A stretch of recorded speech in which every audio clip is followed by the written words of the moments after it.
सूर्यदेव महाराज के दर्शन कीजिए और ओम सूर्याय नमः। सभी को राम राम जी, सत श्री अकाल जी। सरदार जी पराठा जंक्शन की तरफ से आपको बहुत बहुत शुभकामनाएं और बहुत बहुत सुप्रभात। सुबह का वक्त है, यहाँ से हम करी के पत्ते तोड़ लेते हैं। ये वही पौधा है जो हमने 20 से 25 दिन पहले लगाया था, काफ़ी अच्छी स्थिति में है और इन करी पत्तों को हम धो लेंगे। फिर मैं आपको दिखा देता हूँ मेरा नया शेफ, जिसका नाम है दद्दू, यानी चौधरी भी इसका नाम है और दद्दू इसका शॉर्ट नाम है। दद्दू जी बनाएंगे आपके लिए आज चोखा, कश्मीरी चोखा। कश्मीरी चोखा जो नाम है वो नाम कैसे आया इस रेसिपी का वो भी बताऊंगा मैं आपको। आप मेरे साथ इस वीडियो में बने रहिए, स्किप मत करना बिल्कुल भी, काफ़ी सारा आनंद आएगा। सबसे पहले आप प्याज को काट लीजिए। 2.5 किलो वजन है प्याज का और ये 20 ग्राम लहसुन की कलियां हैं। अगर लहसुन को आपको छीलने में दिक्कत होती है तो गर्म पानी कीजिए गुनगुना, उसमें लहसुन को छोड़ दीजिए, 5 मिनट बाद आप उसे छील लीजिए, आसानी होती है छीलने में। 250 ग्राम हरी मिर्च हैं जिनको हमने 1 इंच से छोटे टुकड़े में काट लिया है। और अब हम कटिंग करेंगे टमाटर की। टमाटर को 20 से काटिए और इसका रूट्स वाला जो हिस्सा होता है ना, जहाँ से ये जोड़ा हुआ आता है काला, उसको अलग कर दीजिए और इसे काट लीजिए। टमाटर का वजन है 8 किलो। आप चाहें तो रेसिपी नोट कर सकते हैं कागज़ और पेन के साथ। फिर दद्दू ने भगवान जी का नाम लेते हुए भट्टी जला दी है, उसके ऊपर रख दी कढ़ाई। इस जो चोखा है इसको हम बनाएंगे आज सरसों के तेल में। सरसों के तेल की क्वालिटी आप देख रहे हैं, शुरुआत में जैसे ही कढ़ाई में आप डालेंगे तो बहुत गाढ़ा रहता है और धीरे धीरे जब वो गर्म होता है थोड़ा सा पतला हो जाता है, तो आप समझ जाइए कि हाँ तेल हमारा पक गया है। इसमें डाल देंगे अब तेज पत्ता, थोड़ा सा जीरा, थोड़े से करी के पत्ते, 3 से 4 खड़ी मिर्च। तड़के के लिए तड़का लग गया। अब मैं बता देता हूँ आपको कि इस चोखे का नाम कश्मीरी चोखा क्यों है। कश्मीरी चोखा इसलिए कि दद्दू की जो चाची जी हैं उनका नाम है कश्मीरी, यानी दद्दू मेरे चाचा हुए और इनकी चाची हुई मेरी दादी। तो ये दादी जी की रेसिपी है, कश्मीरी दादी जी की।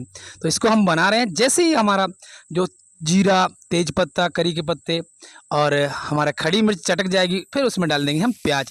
प्याज की क्वांटिटी आप देख रहे हैं कितनी है। जैसे ही प्याज रोस्ट होती हुई आधी हो जाएगी, फिर हम डालेंगे इसमें हरी मिर्ची। फिर उसके बाद डाल दीजिए लहसुन। अगर लहसुन नहीं खाते आप तो स्किप कर दीजिए और इनको रोस्ट कर लीजिए। चलाते रहिए निरंतर। निरंतर चलाने से ऐसा होगा कि अच्छे से रोस्ट हो जाएंगे। इनमें थोड़ा सा कच्चा फ्लेवर रहना चाहिए, थोड़ी सी मिठास रहनी चाहिए। तो मीडियम साइज में आप इन्हें रोस्ट कर लीजिए। उसके बाद जो भी आपको प्याज थोड़ी थोड़ी बड़ी दिखाई देती है उसको चमचे की मदद से दबाते हुए हल्की हल्की घोट दीजिए। उसके बाद डालेंगे इसमें हम टमाटर। मैं इस रेसिपी में पानी का उपयोग बिल्कुल भी नहीं करूंगा, क्योंकि टमाटर जो हमारा है देसी है, इसमें काफ़ी सारी पानी की मात्रा है। टमाटर डालने के बाद इसे आप मिक्स कर दीजिए, अच्छे से मिक्स कर लीजिए। मिक्स करते हुए टमाटर हमारा थोड़ा सा पक जाना चाहिए। उसके बाद हम इसमें कुछ ऐड करेंगे मसाले। मसाले भी आपको मैं बताऊंगा। सबसे पहले ऐड कर दीजिए इसमें अदरक। अदरक को आप कद्दूकस करने वाली होती है ना, इसके बीच वाले लेयर से कीजिए, इसका लेयर थोड़ा काफ़ी बड़ा होता है। तो ये जब मिलेगा और जब खाने में अदरक आपके दांतों के नीचे दबेगा तो अलग सा टेस्ट देगा और बहुत अच्छा टेस्टी चोखा बनेगा आपका।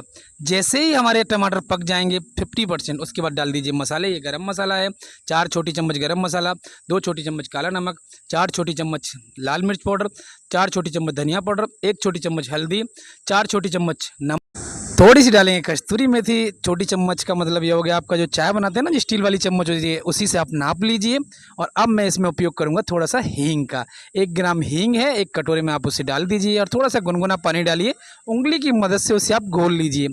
और जब ये घुल जाती है तो इसका कलर दूध जैसा हो जाता है। तो हींग आप ऐसे ही उपयोग करें। और हमारा जो चोखा है वो अभी फाइनल टच पे आने वाला है। इसको आप चलाते रहिए निरंतर और ढक्कन लगा दीजिए। 1-1 मिनट के अंतराल में इसे आप चलाते रहिए। अगर आप थोड़ा सा भी लापरवाही कर देंगे तो नीचे चोखा आपका लग जाएगा टमाटर, तो उसमें थोड़ा सा जले का फ्लेवर हो जाता है। 2 मिनट बाद आप ढक्कन हटा के फिर से चला दीजिए उसे। अब हम इसमें उपयोग करेंगे हरे धनिए का। हरे धनिए को आप डंठल के साथ काट लीजिए। किसी बर्तन में पहले भर लीजिए पानी। पानी भरने के बाद उसमें डंठल के साथ हरी धनिया को काट दीजिए और उसे आप धो लीजिए। ऊपर ऊपर का हरा धनिया उठा लीजिए आप, नीचे नीचे उसकी डस्ट और थोड़ा सा गंदा पानी रह जाता है, उसे आप यूज ना करें, उसे फेंक दीजिए। ये धोने का तरीका है धनिए को। उसके बाद इस धनिए को हम हमारे चोखे में डाल देंगे और उसे मिक्स कर लेंगे। लास्ट में फाइनल टच देने के लिए डालेंगे इसमें हींग। हींग का फ्लेवर एकदम बहुत बढ़िया आएगा। हींग बढ़िया क्वालिटी की होनी चाहिए, हींग अट्रैक्ट करेगी कस्टमर को। तो मैंने चोखा बनाया, कस्टमर को खिलाया, काफ़ी सारा अच्छा फीडबैक भी मिला इससे। तो आप ऐसे ही बनाते रहिए कश्मीरी चोखा सरदार जी के साथ। सरदार जी की तरफ से आपको बहुत बहुत शुभकामनाएं। हमारे साथ जुड़े रहिए ऐसे ही। अगर ये वीडियो अच्छी लगी आपको तो लाइक कीजिए, हमारे चैनल को सब्सक्राइब कीजिए और प्यारे प्यारे कमेंट कीजिए। सभी को राम राम।